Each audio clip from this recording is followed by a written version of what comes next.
जय श्री श्याम। कैसी हो शाम के वक्त? तो आशा करते हैं कि बाबा श्याम जी की कृपा से आप और आपका पूरा परिवार कुशल मंगल होगा। अक्सर लोग हमसे ये पूछते हैं कि बाबा श्याम जी का नाम जाप जो है कब तक करना चाहिए। नाम जाप करने से कितने समय में मेरी समस्या जो है समाप्त हो जाएगी। ये तो आपके भाव, आपके विश्वास और निरंतर नाम जाप करने पर निर्भर करता है। 24 घंटे में भी आपके ऊपर नाम जाप की कृपा हो सकती है। 10 दिन में, 1 महीने में, 6 महीने में, हो सकता है 1 साल में। कब बाबा श्याम आपकी इच्छाओं की पूर्ति कर दें, इसके बारे में हम नहीं कह सकते।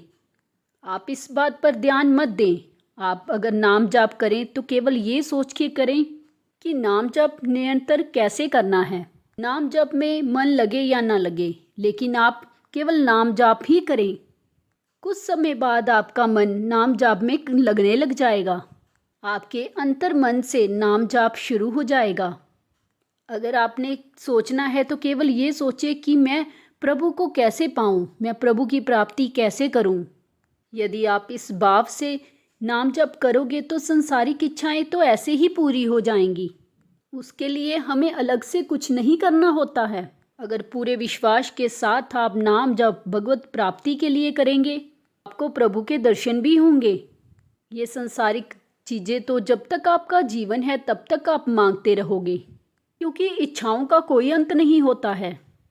जब एक पूरी हो जाएगी तब दूसरी जागृत हो जाती है, और दूसरी पूरी होगी तो तीसरी जागृत हो जाएगी। यदि आप प्रभु को मांगने की कोशिश करोगे तो संसारिक इच्छाएं तो स्वयं ही पूरी हो जाएंगी। एक बार आप प्रयास करके तो देखें, एक बार आप नाम जप करना शुरू तो करें, तब आपका कल्याण होकर ही रहेगा। आज की जो सत्य कहानी सुनाने वाले हैं वो अरुण जी की है, जिसको सुनकर भगवत कृपा पर आपको स्वयं ही विश्वास हो जाएगा। बाबा श्याम के इस चमत्कार को सुनने के लिए आप इस वीडियो को अंत तक ज़रूर सुने। बाबा श्याम की महिमा के बारे में जितना कहा जाए उतना ही कम है। मात्र श्याम नाम लेने से आप सब कुछ पा सकते हो। सबको श्याम नाम का जप निरंतर ही करना होगा। ऐसी कोई समस्या नहीं है जिसे खाटू वाला ठीक नहीं कर सकता। ये तो हमारी ही कमी है कि हम इस झूठे संसार को, संसारिक वस्तुओं को अपना मानते हैं, जो कभी नहीं रहने वाली चीज़ों से प्रेम करते हैं, जबकि ये संसार तो मतलब का है। लोगों को अगर आपकी ज़रूरत होगी तो चिकनी चुकनी बातें करने लगेंगे, लेकिन कभी आपको उनकी ज़रूरत पड़ी तो मुंह फेर के चले जाएंगे। तब उस समय ही आपको प्रभु की याद आती है। यदि आप पहले ही प्रभु को याद करने लग जाओ तब आपको संसार की ज़रूरत ही नहीं पड़ेगी। कलयुग के लिए तो पहले ही कहा गया है कि कलयुग केवल नाम आधारा है। तब नाम जप के अलावा क्या करना है? आपको अपने जीवन में कुछ और करने की ज़रूरत ही नहीं है। यदि आप नाम जप करोगे तो कल्याण होकर ही रहेगा। आज मैं अपने जीवन में घटी एक सत्य बात बताने वाला हूँ। अरुण जी का कहना है कि इससे आपको पता चल जाएगा कि श्याम नाम का जाप क्या नहीं कर सकता है, जिससे लोगों का विश्वास और भाव और भी अधिक बढ़ जाएगा। मेरा नाम अरुण है, मैं चंडीगढ़ का रहने वाला हूँ। ये लगभग 20 वर्ष पहले की बात है। उस समय मेरी शादी नहीं हुई थी। मैं अपने दोस्तों के साथ बालाजी गया था हनुमान जी के दर्शन करने के लिए। वहाँ जाकर मैंने हनुमान जी के दर्शन किए, बहुत ही अच्छा लगा। मेरा एक दोस्त है, उसके गुरु का स्थान भी बालाजी में ही था। हम सब उनके ही आश्रम में रुके हुए थे। शाम के समय गुरुजी सत्संग कर रहे थे, तब हम सभी लोग वहाँ पर उनका सत्संग सुनने के लिए बैठ गए। तब उन्होंने प्रभु के पावन नाम की महिमा के बारे में हम सबको बताया। तब उसे सुनकर मेरे मन में भी आया कि हमें भी नाम जप करना चाहिए। जब नाम में इतनी शक्ति है तब और कुछ करने की ज़रूरत ही नहीं है। सत्संग समाप्त होने के बाद मैंने गुरु जी से नाम दान ले लिया। उन्होंने बोला कि अपने प्रभु के पावन नाम का जप करो, अपना विश्वास केवल प्रभु के नाम पर रखना। तुम जब निरंतर ही नाम जप करते रहोगे तब तुम्हारा कल्याण हो जाएगा। उसके बाद से मैं निरंतर ही नाम जप करने लगा। मेरा भाव हनुमान जी से था। मैं उस भाव के साथ अपना नाम जाप करते रहता था। तब उस समय मेरी उम्र 20 साल की थी। उस समय ज़्यादा समझ नहीं होती है। तब जो लड़के उस समय किया करते थे वो मैं भी किया करता था। किंतु नाम जप के 6 महीने के बाद मेरा मन उन सभी चीज़ों से उठने लगा। मुझे प्रभु के दिव्य दर्शन होने लगे थे, जिससे मुझे बड़ी खुशी मिलती थी। ऊटपटांग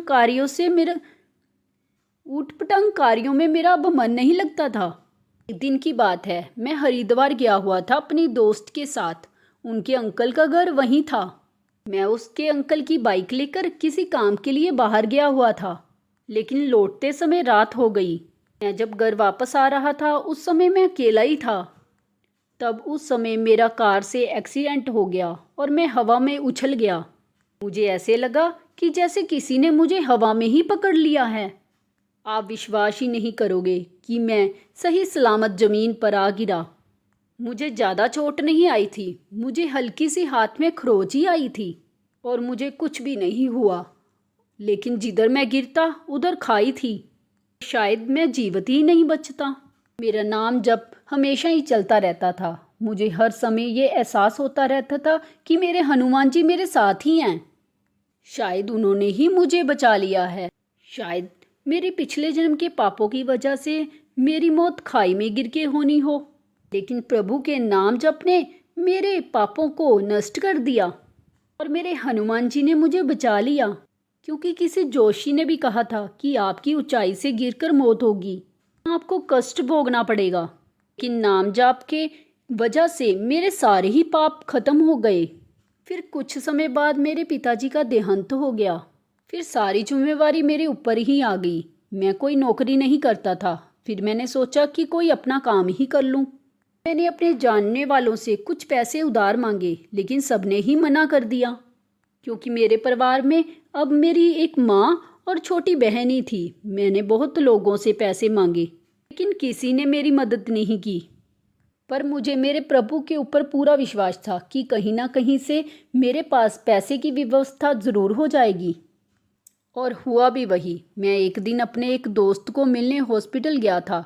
वहाँ एक व्यक्ति था, बहुत परेशान था और इधर उधर घूम रहा था। काफ़ी देर के बाद मैंने उसे पूछा कि क्या हुआ भाई। तब उसने बताया कि मेरा पर्स कहीं पर गिर गया है। में मेरे बहुत ही ज़रूरी कागज़ थे और काफ़ी पैसे भी हैं। तब मैं उसकी मदद करने के भाव से उसके पर्स को ढूंढने लगा। तब मुझे वो पर्स मिल गया। फिर मैंने उस पर्स को जाकर उसको दे दिया और काफ़ी समय तक हम बात करते रहे। फिर हम दोस्त बन गए। तब उसने बताया कि मैं एक बिजनेसमैन हूँ और यहाँ पर अपनी एक ब्रांच खोलना चाहता हूँ। उसने बोला कि पैसे मैं लगाऊंगा और मेहनत तुम्हारी होगी, जो भी प्रॉफिट होगा हम आधा आधा कर लेंगे। तब मैंने भी हाँ बोल दिया। काम काफ़ी अच्छा चलने लगा। मेरे घर की आर्थिक व्यवस्था भी अब ठीक हो गई। आज मेरा व्यापार काफ़ी फैल चुका है। उसको मेरे बेटे संभालते हैं। मुझे किसी भी चीज़ की कोई कमी नहीं है। मेरी छोटी बहन की भी शादी हो गई। लड़का काफ़ी अच्छा मिल गया था। मैंने अपनी बेटी की भी शादी कर दी। ये सत्य है कि आप किसी भी नाम को पकड़ लीजिए, पर नाम जप जरूर कीजिए। जैसे प्रभु ने मेरा साथ दिया है, वैसे ही वो आपका साथ भी देंगे। आप किसी भी देवी देवता को मानते हो, किसी की भी पूजा करते हो, तब आप किसी का भी नाम जप कर सकते हो। तब आप कोई भी एक नाम पकड़ लीजिए और लगातार नाम जप करते रहिए। आपके जीवन में भी आ रहे दुख और कष्ट खत्म हो जाएंगे। आज की यह सत्य कहानी अगर आपको पसंद आई तो वीडियो को लाइक शेयर ज़रूर करें और कमेंट बॉक्स में जय श्री श्याम लिखना तो ना भूलें। अगर आप इस चैनल पर पहली बार आए हैं तो चैनल